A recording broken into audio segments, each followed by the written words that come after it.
Para te atualizar sobre o Flamengo, vem da Argentina a notícia de que o Fla observa um jogador do River Plate. Falo também sobre o Flamengo, que perdeu pela primeira vez na temporada e viu a chance de liderar seu grupo ficar mais distante. Falo também sobre bastidores do julgamento de Gabigol, a CPI da manipulação no futebol em ação, além das últimas no mercado, bastidores, finanças e muito mais. Fala aí pessoal, sou Jorge Nicola, bem-vindos a mais um vídeo do canal, sempre bom ter vocês por aqui, sem perder tempo, só pedir para deixarem like, se inscreverem no canal e comentarem sobre tudo o que quiserem. Combinado? Quero falar agora sobre Gabigol.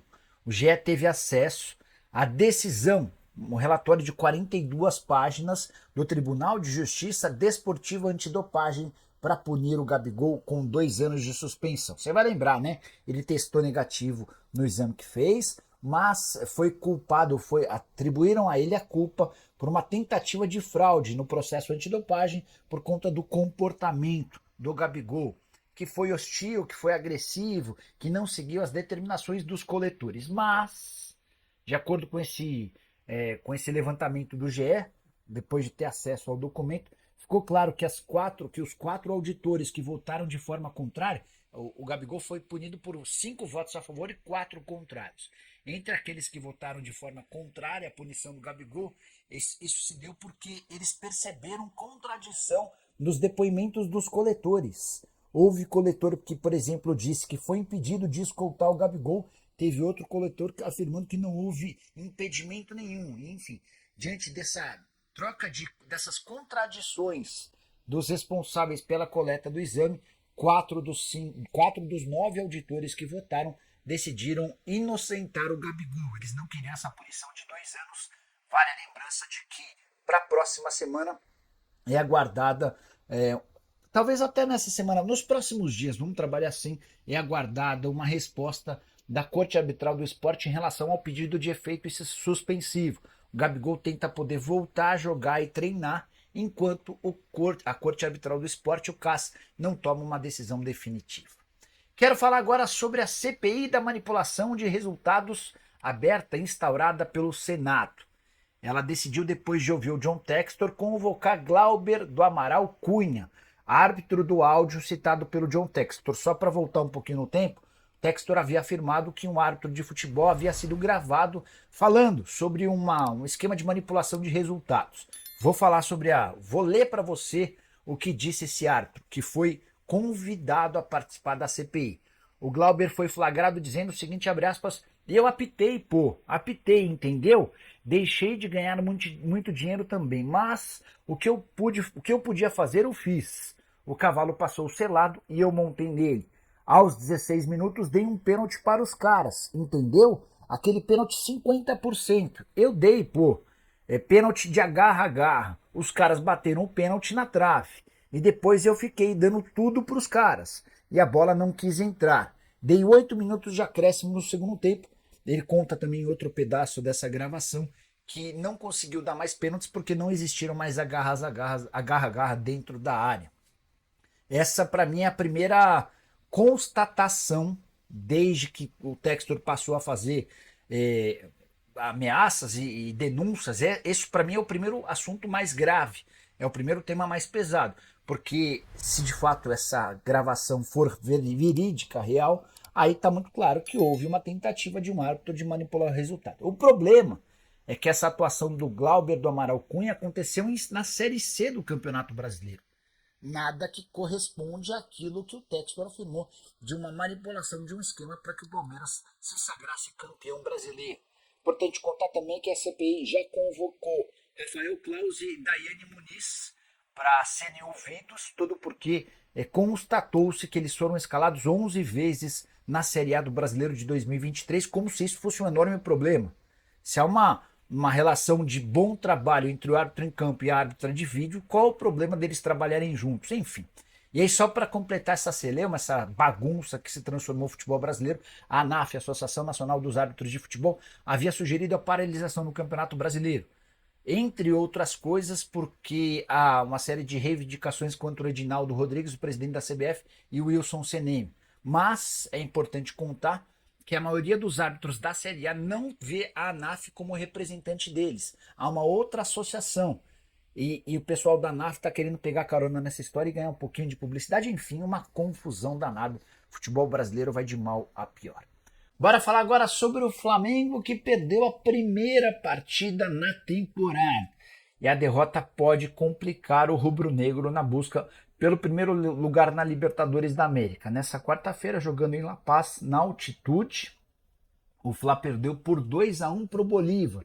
Curiosidade, os 2 gols do Bolívar marcados por brasileiros, o Chico da Costa e o Bruno Sávio. Já o gol rubro-negro não foi marcado por um brasileiro e sim por um uruguaio, Matias Vinha. Por conta da derrota, o Flamengo se complicou no grupo, não em relação à classificação, mas em relação à primeira colocação. É que o Bolívar foi para 9 pontos, depois de 3 jogos e 3 vitórias, o Flamengo estacionou nos 4 pontos. Para que consiga a primeira colocação, o Flá vai precisar vencer os seus 3 jogos no retorno para chegar a 13 pontos. Só que aí vem um detalhe. Se o Bolívar vencer o Milionários e também o Palestino, o Bolívar será o primeiro colocado do grupo. Acho que o jogo-chave para essa liderança do Flamengo vai ser o confronto entre Milionários e Bolívar na casa do Milionários, na Colômbia, onde o Flá perdeu 2 pontos. Em meio a todo esse contexto, a hashtag #ForaTite esteve nos trending topics do Twitter. Sim, por mais maluco que possa parecer, foi só a primeira derrota do Flamengo na temporada rubro-negro, que foi campeão do Campeonato Carioca e faz um Campeonato Brasileiro bom. São 7 pontos conquistados depois de 9 disputados. Ainda assim, houve quem pedisse a demissão do Tite, isso está completamente descartado, mas o Fla perdeu a invencibilidade e viu a distância para o primeiro colocado do grupo aumentar bastante. São 5 pontos de diferença. Hora de falar sobre o Flamengo, que está de olho em mais um meia atacante agora do River Plate, pelo menos é o que garante o site Craque Deportivo lá da Argentina. Parece que o Flamengo de fato quer um meia atacante para se juntar a Arrascaeta e Dela Cruz. Tanto aqui nomes como os Joscar e Matheus Pereira surgiram no noticiário nos últimos dias. O novo alvo, Ezequiel Barco, 25 anos de idade, meia do River Plate, tem contrato até 2026 e a multa rescisória é de 20 milhões de euros ou 108 milhões de reais. Certamente, se o Flamengo tiver interesse em contratá-lo, não vai precisar investir todo esse dinheiro, até porque, nesse momento, o Barco tem oscilado.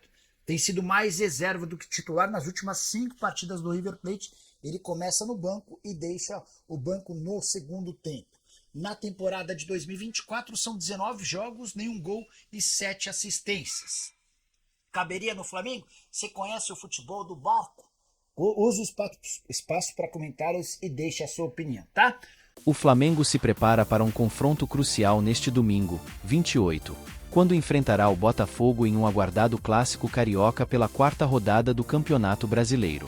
Com a necessidade de manter a invencibilidade, a equipe rubro-negra está adotando medidas especiais não apenas dentro de campo, mas também fora dele.